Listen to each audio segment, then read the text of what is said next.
What they don't understand about birthdays and what they never tell you is that when you're 11, you're also 10 and 9 and 8 and 7 and 6 and 5 and 4 and 3 and 2 and 1. And when you wake up on your 11th birthday, you expect to feel 11, but you don't. You open your eyes and everything's just like yesterday, only it's today. And you don't feel 11 at all. You feel like you're still 10, and you are underneath the year that makes you 11. Some days you might say something stupid, and that's the part of you that's still 10. Or maybe some days you might need to sit on your mama's lap because you're scared, and that's the part of you that's 5. And maybe one day when you're all grown up, maybe you'll need to cry like if you're 3, and that's okay. That's what I tell mama when she's sad and needs to cry. Maybe she's feeling 3.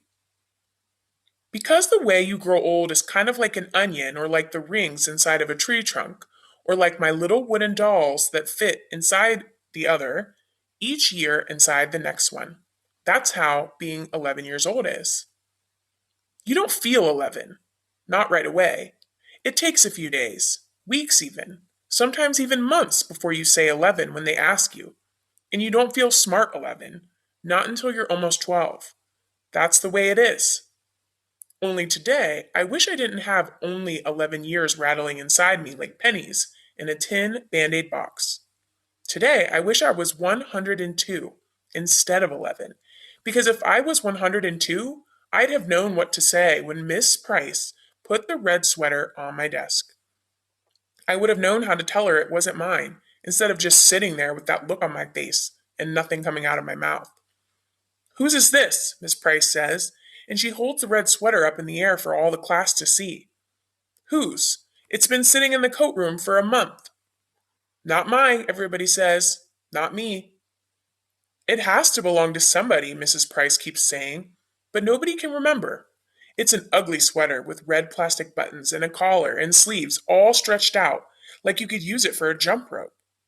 It may be 1,000 years old, and even if it belongs to me, I wouldn't say so. Maybe because I'm skinny, maybe because she doesn't like me, that stupid Sylvia Saldivar says, I think it belongs to Rachel. An ugly sweater like that, all raggedy and old, but Mrs. Price believes her. Mrs. Price takes the sweater and puts it right on my desk, but when I open my mouth, nothing comes out.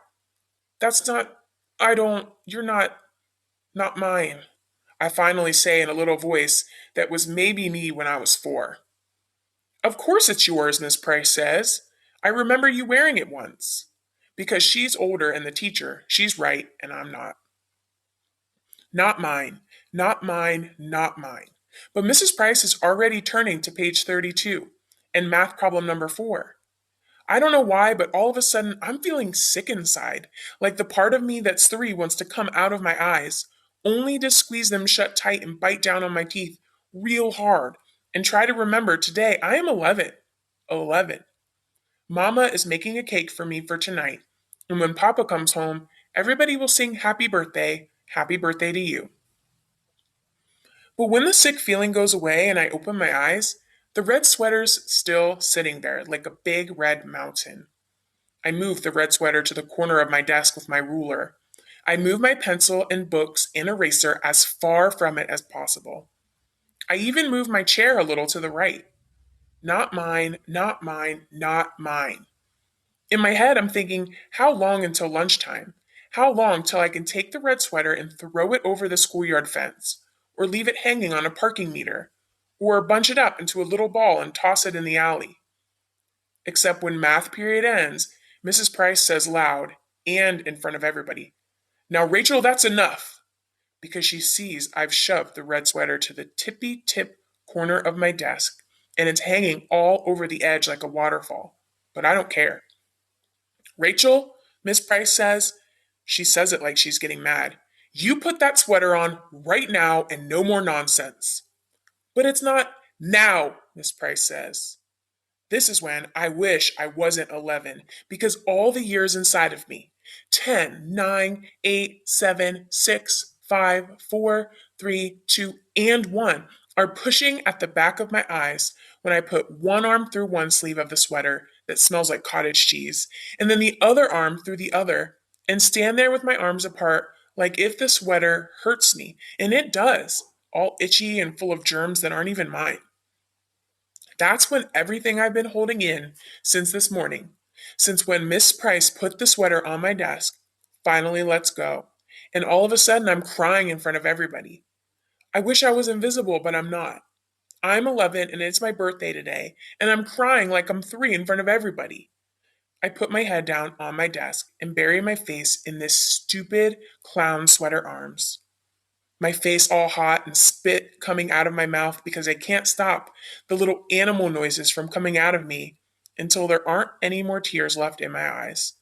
And it's just my body shaking like when you have the hiccups, and my whole head hurts like when you drink milk too fast. But the worst part is right before the bell rings for lunch. That stupid Phyllis Lopez, who is even dumber than Sylvia Saldivar, says she remembers the red sweater is hers. I take it off right away and give it to her. Only Miss Price pretends like everything's okay. Today, I'm 11. There's a cake Mama's making for tonight. And when Papa comes home from work, we'll eat it. There'll be candles and presents, and everyone will sing happy birthday to you, Rachel. Only it's too late. I'm 11 today. I'm 11, 10, 9, 8, 7, 6, 5, 4, 3, 2, and 1. But I wish I was 102. I wish I was anything but 11. Because I want today to be far away already. Far away like a runaway balloon. Like a tiny O in the sky. So tiny. Tiny, you have to close your eyes to see it. 11 by Sandra Cisneros.